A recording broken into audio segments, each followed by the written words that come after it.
지혜 있는 자는 궁창의 빛과 같이 빛날 것이요 많은 사람을 옳은 대로 돌아오게 한 자는 별과 같이 영원토록 빛나리라. 다니엘서는 이 세상의 미래에 대하여 주신 예언의 말씀입니다. 그리고 다니엘서 12장은 이제 이 세상의 미래가 어떻게 전개될 것이고 또 마지막 때는 어떤 일이 일어날 것이며 궁극적으로는 대군 미가엘이 일어나서 이 세상 역사를 끝내고 구원 얻을 백성들을 하늘로 데려가는 이야기로 끝나게 됩니다. 이럴 때 이 구원 얻는 사람을 성경은 기록하기를 지혜 있는 자라고 표현했습니다. 그러니까 지혜 있는 자가 구원을 얻는 것입니다. 그런데 다니엘 11장과 12장에 보면 이 구원받는 지혜 있는 자를 여러 면으로 우리에게 설명해 주고 있습니다. 첫 번째는 다니엘 11장 33절에 보면 백성 중에 그것보다 12장부터 보겠습니다. 12장 10절에 보면 많은 사람이 연단을 받아 스스로 정결하게 하며 희게 할 것이나 악한 사람은 악을 행하리니 악한 자는 아무것도 깨닫지 못하되 오직 지혜 있는 자는 깨달으리로다. 그러니까 어떤 사람이 구원을 받느냐 하면 지혜 있는 사람이 구원을 받는데 지혜 있는 사람은 깨닫는 자다. 다음에 11장 33절에 보면 백성 중에 지혜로운 자들이 많은 사람을 가르칠 것이나 했습니다. 구원받는 지혜로운 사람들은 많은 사람들을 가르치는 사람들이다. 또 35절에 보면 또 그들 중 지혜로운 자 몇 사람이 몰락하여 무리 중에서 연단을 받아 정결하게 되며 희게 되어 마지막 때까지 이르게 하리니 지혜로운 사람은 핍박받고 때로는 목숨을 잃는 그런 일도 있을 것이라고 하는 것입니다. 그런데 연단을 받아서 결국에는 그와 같은 과정을 통해서 정결하게 되고 희게 되어서 구원받게 된다 하는 것입니다. 그리고 12장 3절에 보면 지혜 있는 자는 궁창의 빛과 같이 빛날 것이요 구원받아서 결국에는 이들은 하늘의 빛처럼 빛나는 존재가 될 것이다. 그리고 많은 사람을 옳은 대로 돌아오게 한 자는 별과 같이 영원토록 빛나리라. 그래서 여기서 보면 지혜 있는 자는 어떻게 표현되냐면 많은 사람을 옳은 대로 인도하는 자가 지혜로운 자인데 많은 사람을 옳은 대로 인도하는 자는 하늘의 별과 같이 영원토록 빛나게 될 것이다. 그래서 오늘 제 설교 제목은 하늘의 별이 되라 하는 제목으로 말씀을 좀 준비했습니다. 지혜는 참으로 중요하죠. 어제 우리는 잠언에 있는 말씀을 통해서 지혜가 우리에게 얼마나 중요한지, 그래서 우리가 어제 본 말씀 보면 잠언 3장에 보면 이 지혜를 얻는 자는 복이 있다 했고 지혜를 얻는 자는 은을 얻는 것보다 더 낫고 정금을 얻는 것보다 더 낫다. 또 지혜의 이익은 정금을 얻는 것이다. 정금보다 더 낫다 이렇게 표현했고요. 3장 16절에는 이 지혜의 오른쪽에는 오른손에는 장수가 있고 왼손에는 부귀가 있다. 그리고 그에게는 즐거움과 평강이 있을 것이다. 그러니까 지혜 있는 자는 이 세상에서 이와 같은 복을 누린다는 것입니다. 그래서 잠언 4장 7절에는 지혜가 지혜리니 지혜를 얻어라 이렇게 이야기했습니다.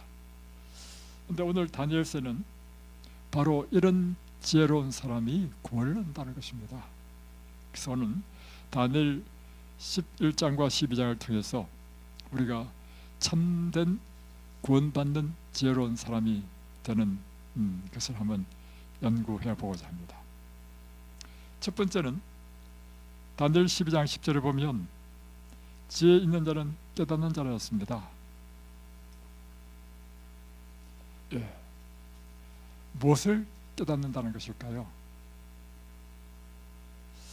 그래서 이것을 알기 위하여 지혜 있는 자의 반대말은 보면 10절에 보면 우리가 생각할 때는 지혜 있는 자의 반대말이 어리석은 자가 될 것 같지 않습니까? 근데 다니엘 12장 10절에 보면 이렇게 되어 있습니다. 악한 사람은 악을 행하리니 악한 자는 아무것도 깨닫지 못하되 오직 지혜 있는 자는 깨달으리라. 그러니까 지혜가 없는 사람은 악한 자라는 것입니다. 그래서 어리석은 자, 악한 자, 지혜가 없으면 단순히 어리석고 순진하고 이런 차원이 아니라 어리석을 뿐만 아니라 그런 결국에는 악한 자가 된다는 것입니다. 그러면 이 어리석은 자는 누군가? 시편 한번 보겠습니다. 14편 1절을 보겠습니다.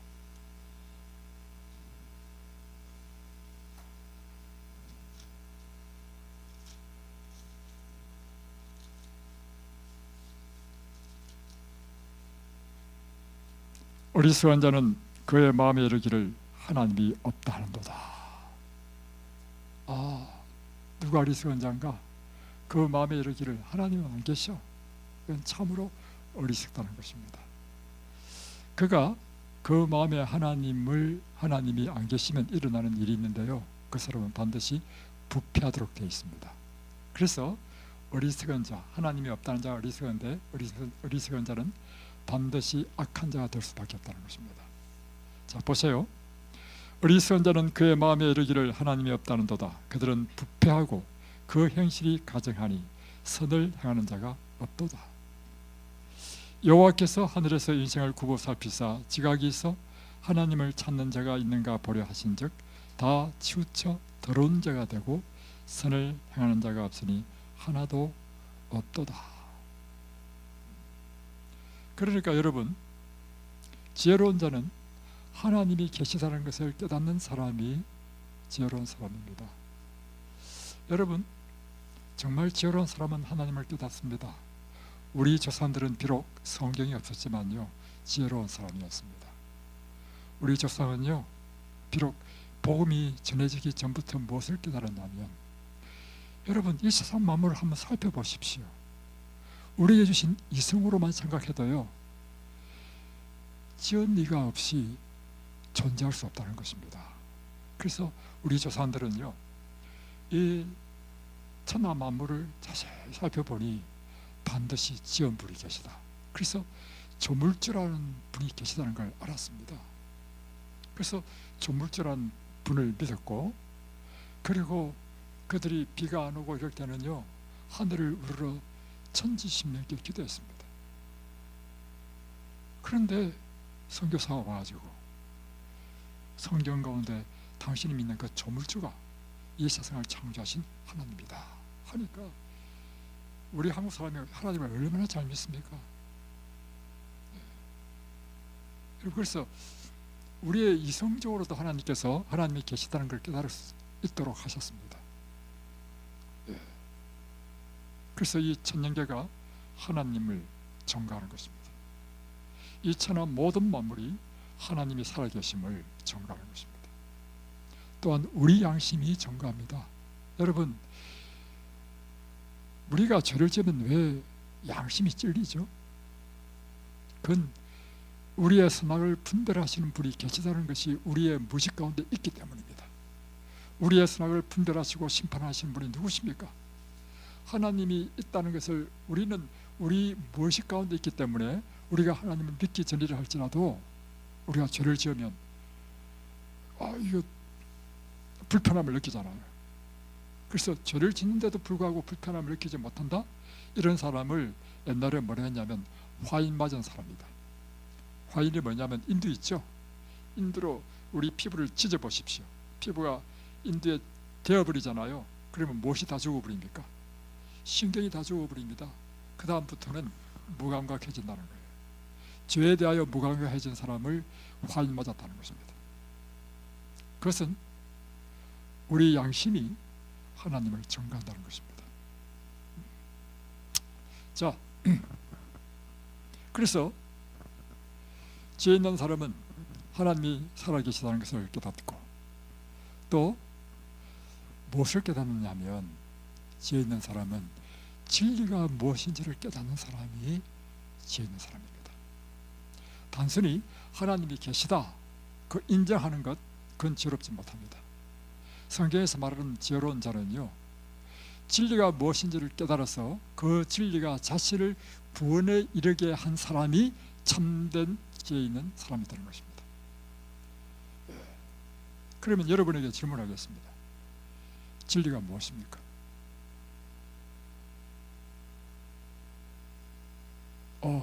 여러분, 진리가 무엇인지 알아야죠. 진리는요, 한마디로 딱 표현하면 예수 그리스도가 진리입니다. 자, 우리가 생각할 때는 진리라고 하면 영원히 불변하는, 상황과 시대의 변화에도 불구하고 변하지 않는 것, 이것이 절대 명제로 진리를 생각하잖아요. 그러나 그것은 불변하는 명제일 뿐이지 우리를 구원해주는 진리는 아니라는 것입니다. 진리란 무엇이냐? 진리는 우리를 죄와 사망에서 구원해주는 것이 진리인 것입니다. 그래서 사실은 옳은 명제는 많죠. 그러나 그것은 한 현상, 자연현상을 정의한 것에 불과한 것입니다. 그러나 참된 진리는 우리를 이 죄 가운데서 죄를 씻어주고 이 죄를 사해주고 죽을 수밖에 없는 우리 운명이 영원한 생명을 얻게 하는 것, 이것이 참된 진리인 것입니다, 여러분. 그래서 수많은 그 스님들 정직한 사람이에요. 왜 그가 결혼도 안 하고 그 산속에 들어가서 돌을 닦는지 아십니까? 이 문제를 해결하기 위해서 한 것입니다. 그들은 다 진리를 찾는 사람입니다. 저 역시 옛날에 그렇게 해봤습니다. 고등학교 때 참선도 해보고요. 제가 성경에 제가 감동을 얻은 이유는 무엇이냐면 이곳에서 참된 진리를 발견했기 때문입니다. 우리 죄를 씻어주는 것, 우리가 어떤 고행을 하고 돌을 닦는다 하더라도 우리 죄가 씻겨 있지 않습니다. 우리가 이 사망에서 영원한 생명을 얻는 것, 우리가 이 세상에서 어떤 선을 행하고 어떤 극기에 이런 돌을 닦는다 하더라도 결코 얻을 수 없습니다. 영생은 오직 한 분, 예수 그리스도, 그분을 믿을 때 우리 죄를 사함을 받고 우리는 영생을 얻습니다. 이 사실을 깨닫는 자가 지혜로운 자입니다. 그 자가 영원한 생명을 얻게 된다는 것입니다. 두 번째는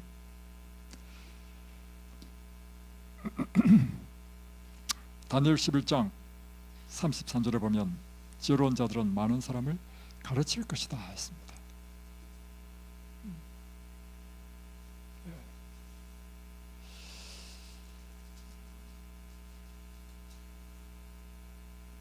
그래서 가르쳐서 12장 3절에 보면 그들로 하여금 옳은 대로 돌아오게 하는 자, 가르치는 목적이 뭐예요? 그들로 하여금 옳은 길로 돌아오게 해서 멸망할 수밖에 없는 죄인이 구원을 얻도록 하는 자가 이 세상에 참된 지혜로운 자이라는 것입니다. 이 세상에는 인생의 참된 의미와 목적도 없이 소망도 없이 살아가는 많은 영혼들이 있습니다. 그 영혼들은 진리를 갈급하지만 진리가 무엇인지 알지 못해서 방황하는 사람들이 많이 있습니다. 그래서 예수님께서 우리에게 주신 마지막 제3행은 무엇인가 하면 마가복음 16장 15절에 보면 내일은 온 천하에 다니며 만민에게 복음을 전파하라. 믿고 침례를 받는 자는 구원을 얻을 것이요 믿지 않는 자는 정죄를 받으리라. 그러니까 예수님께서 오늘 우리에게 맡기신 사명이 무엇이냐면 너는 이 세상에 인생의 참 목적도 모르고 의미도 없이 그리고 정말 소망도 없이 사는 이 방황하는 영혼들에게 가서 이 진리의 말씀을 전하라 하는 것입니다. 그래서 옳은 대로 돌아오게 하라. 마태복음 28장 19절 20절에 보면 너희는 가서 모든 족속으로 제자를 삼아 아버지와 아들과 성령의 이름으로 침례를 주고 내가 내게 분부한 모든 것을 가르쳐 지키게 하라. 예수님께서 마태복음 28장에도 모든 족속으로, 이 세상 모든 사람이 무엇이 필요하다는 것입니까? 구원이 필요한 것입니다. 구원은요, 어떤 사람에게만 필요한 것이 아니라 인류의 모든 인류가 하나님께서는 구원받기를 원하고 그 모든 사람에게 구원이 필요하니 모든 족속으로 제자를 삼아라. 침례를 주라. 그리고 내가 내게 분부한, 내가 내게 3년 반 동안 가르친 거 있지? 그거를 그들에게 가르치라. 이런 사람이 하나님께서 인정하시는 참된 지혜 있는 사람입니다. 이런 사람이 많은 사람을 옳은 길로 인도하는 사람입니다. 이 사람은 궁창의 빛과 같이 빛날 것이다. 하늘의 별처럼 영원히 비칠 것이다. 여러분, 여러분이 이 하늘의 별처럼 영원히 빛나는 존재가 될 수 있습니다. 그래서 여러분이 이 세상의 사람들을 옳은 대로 인도하는 지혜로운 사람이 되면 여러분은 궁창의 별처럼 영원토록 비치는 존재가 될 것입니다. 그래서 저는 여러분이요, 이곳에 오셔서 아파서 오셨잖아요. 여러 가지 목적으로 오셨지만 여러분이 질병을 낫게 하는 것도 제 목적일 뿐만 아니라 여러분을 지혜로운 사람으로 만드는 것이 제 사역의 목적입니다. 그것은 여러분이 첫 번째 진리를 깨닫고 영원한 영생을 얻게 되는 것이 제 사역의 목적이며, 더 나아가서 여러분이 이 세상에 수많은 사람들을 옳은 대로 돌아오게 하는 의료 선교사로 훈련받아서 나가서 이 세상 사람들을 영생의 길로 인도하는 참된 제자가 되기를 간절히 소망합니다. 여러분, 저는요, 뭘 경험했냐면 이 세상에서 가장 행복하고 기쁘고 보람 있는 일이 무엇인지 저는 발견했습니다. 그게 무엇인가 하면 사람들을, 정말 이 세상에 하나님도 모르는 사람을 그에게 가르쳐서 진리의 길로 돌아오게 할 때, 그리고 그 사람이 하나님을 발견하고 소망 가운데 사는 그 놀라운 삶의 변화를 바라볼 때, 야, 이 세상이 이보다 더 기쁜 일이 어딨는가, 이 세상이 이보다 더 가치 있는 일이 어딨는가. 그래서 저는 일에 제 삶을 바쳤습니다. 돈 버는 거랑 비교가 안 됩니다, 여러분. 물론 그것도 필요합니다. 우리가 일반적인 삶을 살아야 되겠다. 그러나 우리 인생의 목적을 삶의 수단인 돈 버는데 전념하지 마십시오. 그것은 우리 삶을 살기 위한 수단에 불과한 것입니다. 우리 인생의 목적을요, 하늘의 영원한 별이 되는 것을 여러분 삶의 목표로 삼으십시오. 많은 사람들을 옳은 대로 인도하는 것을 여러분의 삶의 목표로 삼으십시오. 이것처럼 여러분 복된 인생, 행복한 인생이 없기 때문입니다. 제가 어느 날 머리하러 갔습니다. 옛날에 제 있던 동네에서 사람이 이 머리가 이발을 어떻게 하느냐, 여자는 뭐 파마든지 이렇게 머리를 어떻게 하느냐에 따라서 얼굴 전체의 이미지에 내가 볼 때는 70-80%를 차지하는 것 같아요. 머리는 굉장히 중요해요. 참 재밌게 우리 어머님은요, 미용사 하셨습니다. 제가 결혼했는데 우리 장모님도 미용사 하셨습니다. 그래서 저는 젊었을 때는 제 어머니가 계속 머리를 깎아주었습니다. 그리고 그때 제 어머니 하신 말씀이 있습니다. 사람의 머리를 어떻게 하냐에 따라서 인물이 80% 90% 결정된다는 것입니다. 여러분도 다 전속 미용실 있죠? 왜냐하면 그만큼 민감하기 때문에 이것 같다 저것 같다 안 하는 것입니다. 그죠? 제가 그때 이제 어떤 한 미용실에 갔는데 이 남자가 미용사 하셨습니다. 근데 젊은 사람인데 아주 잘해요. 그때부터 이제 그 집에 가게 됐는데 저뿐만 아니라 뭐 여자 스님들도 많고 미용실도 하고 하니까, 그래가지고 이곳에는 항상 손님이 많아. 그래서 제가 머리를 깎으러 가면 저는 항상 그렇게 합니다. 닦아 그러면 바로 눈을 딱 감습니다. 머리 깎는 시간은 저희는 잠자는 시간이다. 근데 이분이 이제 자꾸 머리 깎으면서 나한테 뭐 말을 붙여요. 말을 붙여도 뭐 그냥 건성건성으로 대답했습니다. 그러다 어느 날 머리 깎다가 이렇게 질문하는 것입니다. 저 선생님, 진리가 무엇입니까? 저는 진리를 알고 싶어합니다. 아이고, 제가 눈 감고 그냥 잠잘라 했다가 정신이 번쩍 든 것입니다. 그리고 회개했습니다. 나는 왜 이 사람에게 복음을 전한다는 생각을 한 번도 하지 못했을까?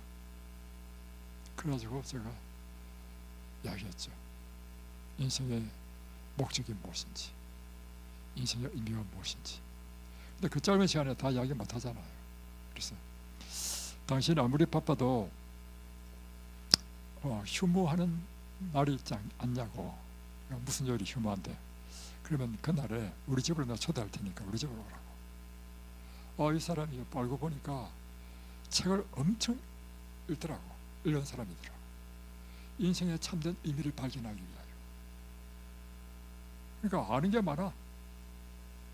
이거 그냥 시시한 미용사가 아니야. 그래서 저희 집으로 이제 비번 날에 초청했습니다. 식사를 대접하고 성경을 가르치고, 그로부터 매 비번 날마다 우리 집에서 성경을 가르쳤습니다. 네 형제가 침례를 받고 하나님을 영접했습니다.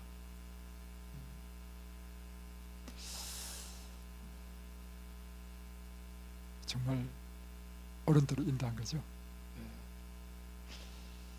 또 한 분은 이런 경험이 있었습니다. 제가 이제 밀락교회라고 하는 곳에 교회를 개척하고 있을 때였는데, 그것이 한 집사님이 이제 저한테 요청했습니다. 우리 집에 이분은 포도밭, 그 밀락동, 지금은 아파트로 다 들었었지만 그 당시는요 다 밭이었습니다. 포도밭하고 이런 곳이었습니다. 그 당시였어요. 그분은 포도밭을 크게 하는 분인데 일하는 일꾼이 왔는데 그 일꾼이 불쌍해서 자기가 받아줬다는 것입니다. 그런데 그 사람이 잘 것이 필요한데 교회에서 컨테이너를 하나 좀 사주면 좋겠다고. 그래서 그래요? 그럼 우리가 회의해가지고 우리가 그분을 위해서 컨테이너, 중고 컨테이너 하나 사가지고 집으로 꾸며가지고 잘 수 있도록 해줬습니다. 그러니까 이제 그 다음에 제가 이제 한 박물 갔죠. 어떤 사람인가 구경하려고 낮에 박물 가니까 딱 보는 순간 머리가 딱 아프더구만. 코가요 딸기 코야, 빨개. 얼굴이 전부 다 붉어. 술에 찌들었어. 완전 알코올 중독자였습니다. 알고 보니까 알코올 중독으로 노상술 마시니까 부인 도망가고 직장에서 쫓겨나고, 그러니까 갈 데가 없어가지고 이런 사람을 받아주는 데는 뭐 기도원이나 이런 교회밖에 없잖아요. 그러니까 기도원에 전전하다가 굴러서 이제 이 포도밭에 좀 일이라도 해달라고 온 거예요. 얼마나 딱한지 기도 좀 하고 참 안 됐어요. 이 사람을 구원하는 방법은 무엇인가? 그 삶을 완전히, 이 사람의 삶이 기억되지 않으면 그는 평생 이렇게 살다가 불쌍한 존재로 죽을 수밖에 없다. 이 사람을 구원하는 방법은요 오직 한 가지밖에 없습니다. 그게 뭔지 아십니까? 복음을 전하는 것입니다.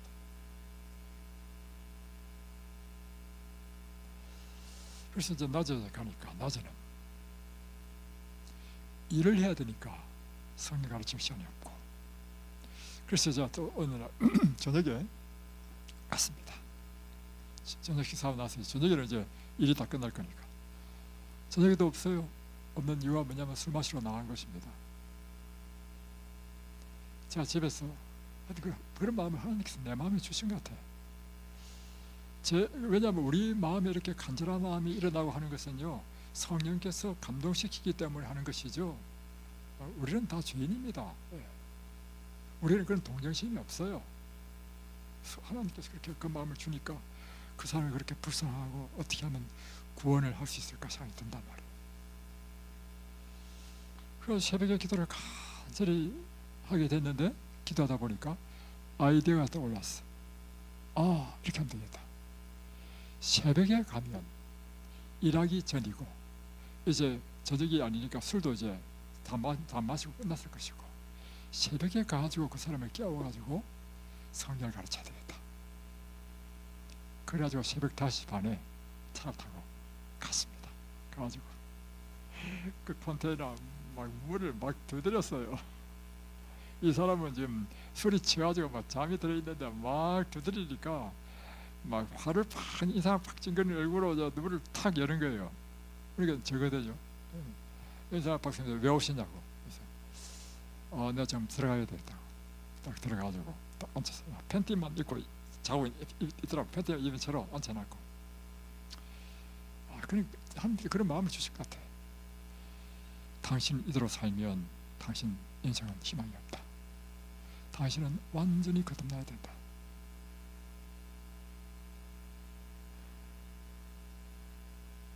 그러면서 지금부터 당신 하나님 말씀을 배워야 되겠다. 그리고는 앉혀놨고 창세기 1장부터 펴가지고 하는데, 이 사람은 막 인상을 잊는 다음에 그냥 팍 쓰면서 뭐 이런 사람이 있나, 이런 인상이야. 딱 끝나고 나서 이제 인사하고 30분만 더 한다고 딱 나왔어요. 그 다음날 새벽에 또 와서 좀 물 두드렸어. 또 인사를 팍 쓰면서, 그러든 말든 날마다 새벽마다 가지고 물 두드렸어.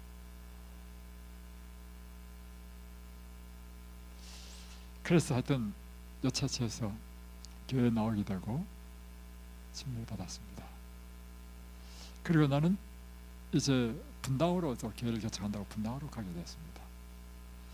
그로부터 한 10년이 지난 것 같아요. 36 그 장례식장 그곳에서 이제 한 분 조문 때문에 이제 분당에서 그때 살 때니까 차를 타고 좀 왔어요. 와서 차에 내렸는데 저쪽 맞은편에서 교회 보고차가 딱 서들이면 사람들이 우르르 내리는 거예요. 우르르 내리는데 어떤 말끔한 신사가 와 저보고 손을 흔들면서 인사를 해요. 저 사람 누군가? 그래서 이제 나도 이제 갈거 자세히 이제 갔습니다. 가까이 가가지고 보니까 사람이 완전히 바뀌었어. 빨간 거 이거 싹 없어지고요. 10년 동안에 10년이 지났어요. 깨끗하게 됐어. 양복을 입었는데 사람이 깔끔해. 제가 누구입니다 하는데 그 말 듣고 알아봤어요. 여러분, 이렇게 이만큼 보람 있는 일이 어디 있겠습니까? 그래서 오늘 하나님은 다니엘서 12장 3절에 말씀하시기를 지혜로운 자는 많은 사람들을 옳은 대로 인도하는 자이다. 그런 자가 되라. 그러면 너는 하늘의 별처럼 영원토록 비치게 될 것이다. 이제 제가 이야기를 하는 이유는 뭐냐면 여러분이 바로 이 일을 하셔야 하는 것입니다. 어떻게 실제적으로 여러분에게 제가 가르치려 하는 것은 어떻게 영혼을 만나고 접촉하며 그리고 그 영혼을 그리스도로 인도하는지에 대해서 설명하고자 합니다. 우리가 성공하는 비결이 있습니다. 그 성공하는 비결은 예수님께서 가르쳐 주신 방법대로 하면 성공합니다. 예수님께서 우리에게 가르쳐 주신 것은 그분의 삶의 모본을 통하여 이렇게 가르쳐 주셨습니다. 그는 첫 번째로 다른 사람을 인도하기 위해서는 그 사람을 만나야 되죠. 사람을 만나지 않고 어떻게 인도하겠습니까? 그래서 그분은요 굉장히 사교적인 분이셨습니다. 그분은 다른 사람의 이익을 위하여 위한 사람으로 사람들과 함께 섞이셨다. 다시 말하면 사람들이 있는 곳에 만나셨다는 것입니다. 그래서 그들이 있는 곳으로 바닷가에 가서 어부를 만나시고, 큰 광장에서는 또 그곳에서 만나고, 두 번째는 사람을 만났을 때 사람의 마음을 얻어야 됩니다.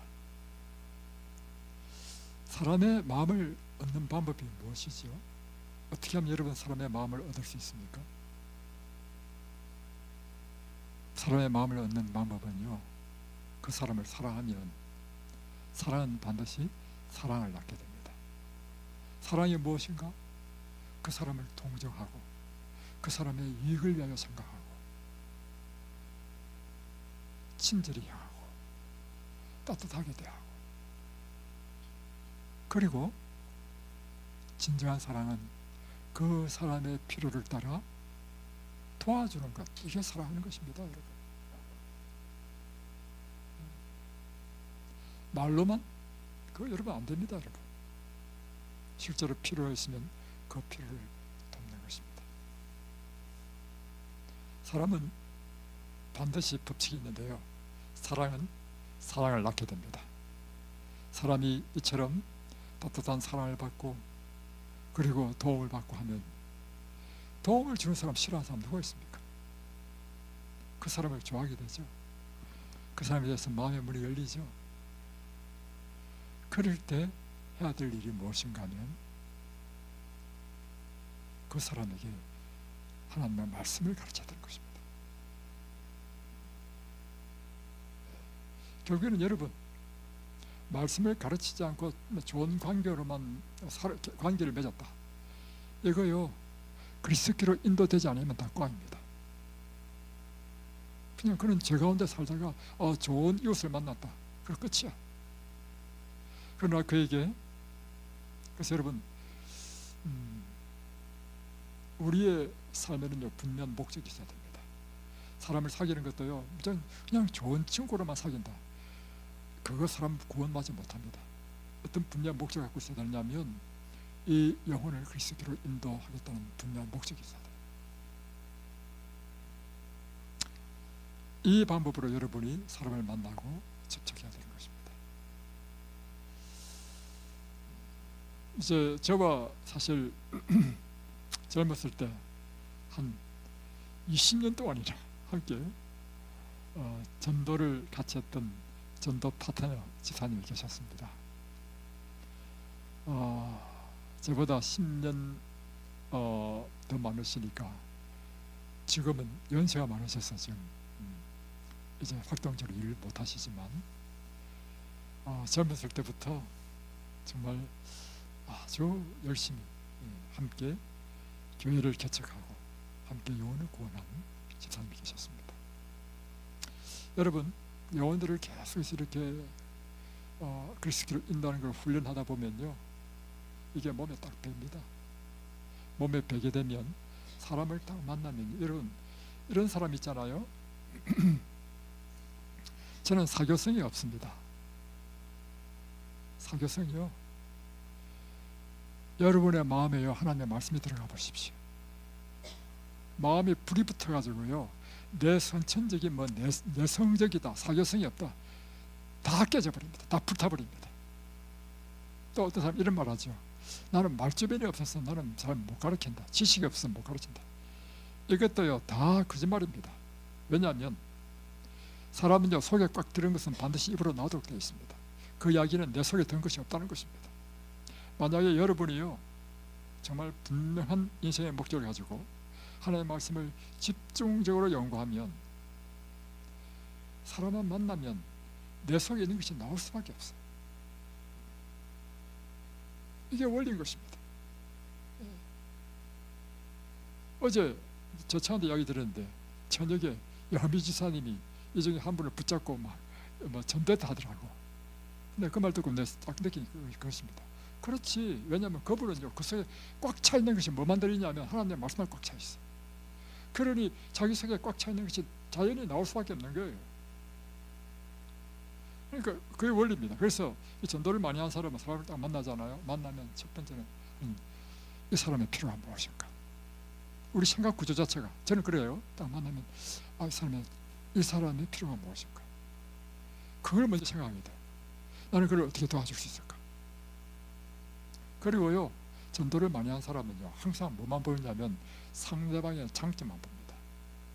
그래서 말을 하더라도요, 그 사람에게 용기가 되는 말, 위로가 되는 말, 사랑의 메시지를 전하지요. 전도를 안 한 사람은 어떻게 생각이 바뀌냐면, 사람 보면 꼭 그 사람의 외모를 가지고 평가하거나 그 사람이 뭐 잘못된 걸 트집잡아. 이거는 이 사람이요, 그 속에 그가 전도를 해본 적이 경험이 없다는 이야기고, 그 속에 기본적인 이 생각의 바탕에 사랑이 없다는 것입니다. 왜 우리가 전도를 해야 되는가? 전도를 하면요, 사랑이 바뀌어버려요. 어떻게 바뀌느냐면 예수의 마음이 돼. 그 사람 만나면 이 사람의 장점이 뭐고, 나는 어떻게 하면 한말을 하더라도 그에게 위로와 격려와 용기를 지지해주는 말을 할 수 있을까? 이렇게 사람이 바뀌어요. 이런 사람을 싫어할 사람 누가 있습니까? 그러니까 여러분, 점점 전도를 하면 할수록 사람이요, 사랑스러운 사람이 되고 사교적인 사람으로 바뀌는 것입니다. 자, 이분이 이제 우리 동네, 이제 같은 동네 삽니다. 이제 어느 날 산책을 딱 나갔는데 새로운 사람을 만났습니다. 젊은 제 나이 또래의 이제 여자분이 운동한다고 이제 산책하고 있는 거예요. 그러니까 23년 본능적으로 한 말이 뭔지 아십니까? 안녕하세요, 이렇게 본능적으로 안녕하세요, 새로 뵙는데 이곳에 이사 오셨나요? 이게 사람을 사귀는 것입니다.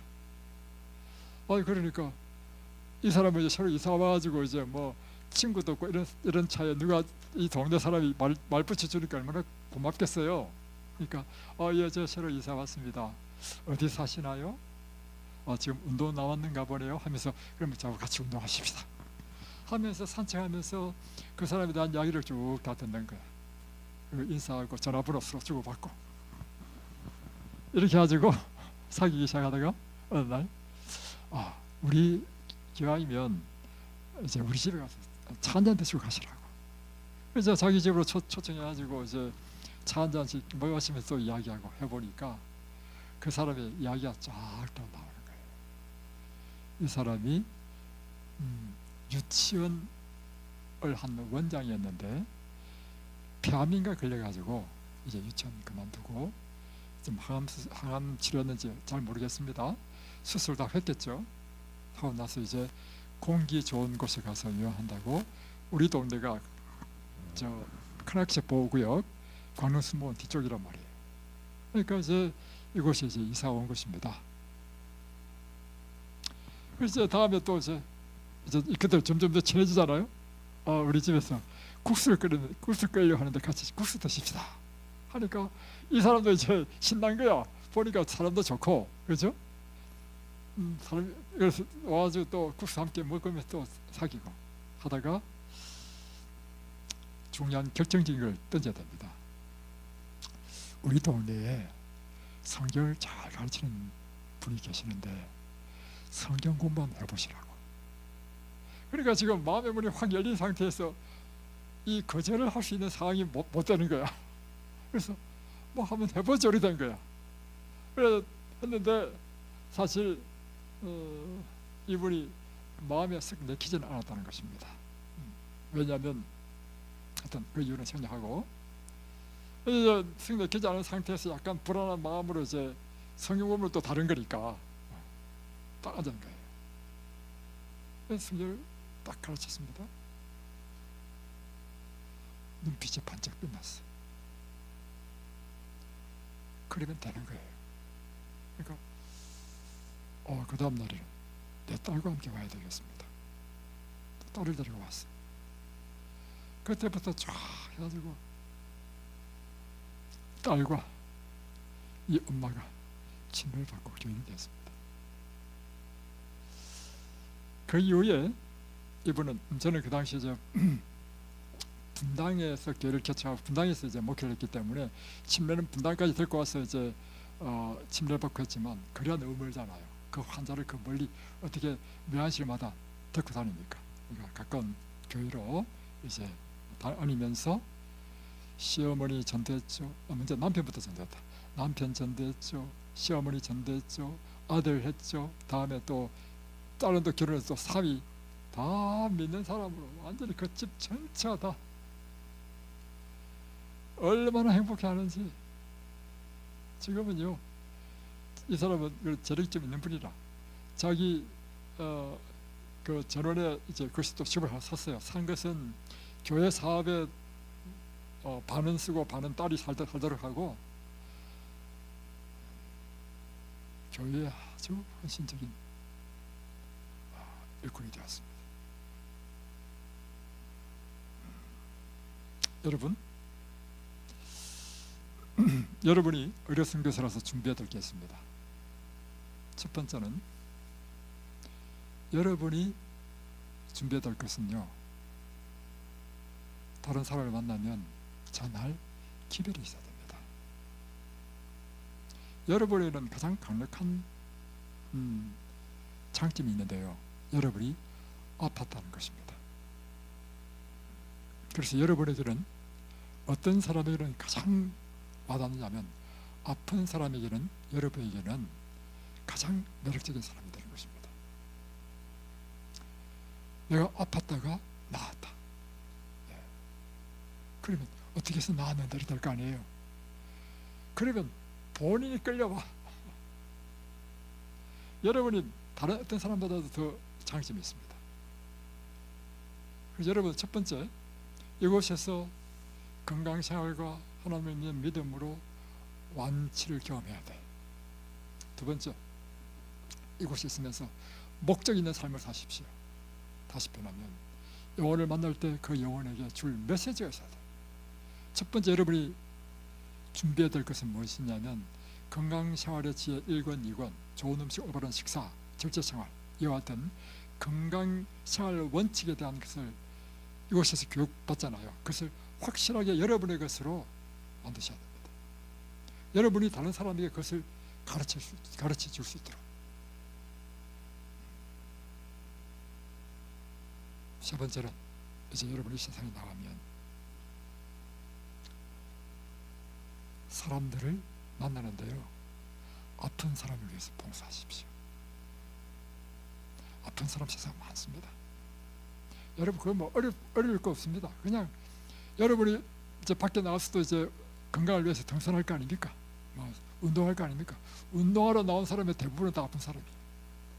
그죠? 그러면 자연히 안녕하세요 이렇게 인사하면서, 사교성이요, 여러분의 뜻이 분명하면요, 사교성이 다 결려집니다. 그리고 가르치는 것, 가르친 것은요, 여러분이 알고 있는 정도만 가르치면 돼. 그리고 나머지는 목사님이나 그 잘 가르치는 분한테 토스해주면 돼. 그러나 그 전까지가 중요한데, 사실은 그 전까지가 여러분 80% 90%를 다 하는 것입니다. 사람의 마음이 문이 열리지 않으면요, 가르침 받지 않습니다. 그러니까 여러분이 하는 일이 거의 다 하는 거예요. 그게 뭐냐면, 그 사람의 필요를 돌아 돕고 봉사하고 건강에 대한 지식을 전해주고. 그럼 여러분이 무엇이 되느냐면, 이 세상에 방황하는 영혼들을 하나님의 옳은 길로 인도하는 지혜로운 사람이 되는 것입니다. 그리고 여러분은 하늘의 별처럼 빛나게 될 것입니다. 저는 제 마음속에 언제나 간직하고 있는 성령의 말씀을 기억하고 있습니다. 그것은 교회정원 9권 31페이지에 보면, 백절불굴의 정신으로 일하라. 백절불굴이 어떤 뜻이냐면, 한 번 해보고 실패해서 포기하는 것이 아니라 100번 시도해서 100번 실패했다 할지라도 101번째 일어날 수 있는 그런 정신으로 일하라는 것입니다. 또 한 가지는 교회정원 4권 132페이지에 있는 것입니다. 그대가 100번에서 99번 실패했다 할지라도 단 한 영혼을 멸망해서 구원하는 일에 성공했다면 그들은 주님의 사업을 위하여 아주 고상한 일을 이룬 것이다. 이건 제 마음에 꽉 박히는 것입니다. 그래서 저는요, 이렇게 생각합니다. 뭐냐면 내가 내 평생에 봉사를 해서 단 한 영혼만이라도 하늘에 간다면 나는 내 인생 전체가 성공한 인생이다. 그런 정신으로 일합니다. 그래서 제 길은요, 많은 사람이 중요한 것이 아니고 단 한 사람이 중요한 것입니다. 전도는요, 한 사람 한 사람을 전도하는 것이죠.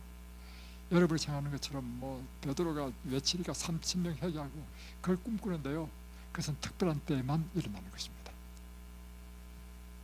또 어떤 사람에게 그런 역사가 주어지느냐면 한 영혼 한 영혼을 위하여 봉사하는 사람에게 그런 기회가 주어진다는 것입니다. 다음에 복음교육자 16페이지는 이 말씀이 있습니다. 이 말씀대로 명심하십시오. 그리스도를 위하여 일하는 자가 하지 말아야 될 것, 자기가 실패하는 것은 생각하지도 말고 절대로 입 밖에도 내지 말라는 것입니다. 여러분, 우리가 시도해보면 10번 시도하면 10번 다 성공합니까? 9번 실패하고 1번 성공하기가 이것이 보통입니까? 그럴 때요, 실패한 것은 생각도 하지 말라, 입 밖에도 꺼내지 말라. 그래서 제가 말하는 것 중에 실패한 얘기 한 번도 이야기 안 하죠. 왜냐하면 그것은 여러분에게 힘과 용기를 주지 못하기 때문입니다. 그 말을 하는 순간 나 자신의 무덤을 파는 것입니다. 그런 일을 절대 해서는 안 되죠. 언제나 우리에게 힘과 용기를 주는 것, 그 말만 하는 것입니다. 산상보험 37페이지는 우리 인생에게 최대의 기쁨과 최고의 교육은 봉사하는 것에서 얻어진다. 여러분, 이와 같은 하늘의 별처럼 빛나는 지혜로운 자가 받는 보상은 무엇인가? 그래서 우리가 하늘에 간다는 것입니다. 그리고 그 하늘에 가면 우리가 인도한 그 영혼을 만난다는 것이 우리에게 최고의 보상인 것입니다. 그곳에서 만났는데 내가 알지 못하는 사람이 나한테 오더니만, 형제님, 내가 형제님 때문에 이 하늘에 왔습니다. 나는 소망도 없이 살았습니다. 인생의 의미도 없이 살았습니다. 그런데 어느 날 당신이 나를 찾아왔습니다. 나의 찢기고 상한 마음을 당신이 위로해 주었습니다. 그때는 내가 참 공고한 때였는데 나에게 식량을 주었습니다. 그리고 나에게 성경을 가르쳤어. 그리스도를 알게 했습니다. 내가 당신 때문에 그분을 믿고 내가 천국에 왔습니다. 이런 이야기를 천국에서 들을 때 우리는 우리의 기쁨이 얼마나 넘치겠습니까? 이것이 오늘 복음을 전하는 자의 참된 보상인 것입니다. 여러분, 이제 여러분이 하늘의 별처럼 되는 비결을 아셨습니까? 여러분 다 하늘의 별처럼 되시기를 바랍니다.